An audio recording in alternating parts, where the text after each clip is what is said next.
Om vry in die natuur te kan hardloop, klim en klouter klink dalk na kinderspeletjies. Maar hierdie atlete moet krag en kop ten alle tye inspann. Plaaslike byeenkomste soos die gewilde Warrior Race lok glo tot 10.000 deelnemers per naweek, baie uitsluitlik vir die pret.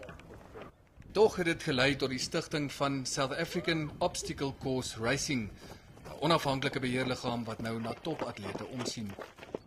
Die liggaam berei 'n SA-span van 10 lede voor, wat in Oktober by die Wêreldkampioenskap in Kanada gaan deelneem. Vir hulle is dit erkenning en as hulle terugkom is hulle wêreldkampioene. So dit op 'n internasionale vlak, omdat dit so 'n jong sport is, het dit nog nie Olimpiese erkenning. As 'n erkende sportsoort is die hinderniswedlope nog in sy kinderskoene. Met groeiende belangstelling is daar nou reeds 33 lande wat by die Wêreldkampioenskap hulle vlae gaan plant. Ons grootste hindernis bly die finansiering van die span en die atlete self. Hulle is almal jong mense en hulle is deeltydse atlete.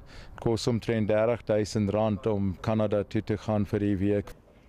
Terwyl die sport toegewyde en veelsidige atlete kweek, meen spanlede die pret bly ten alle tye behoue.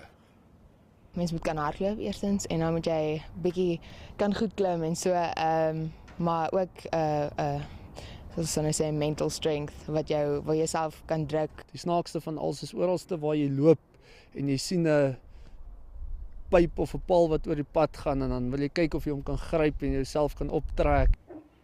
Vir die span Suid-Afrikaners is die volgende hindernis 'n kans om internasionaal uit te blink. En dan om die sport ook plaaslik tot nuwe hoogtes te dra. Pieter Jordaan, Unies, Centurion.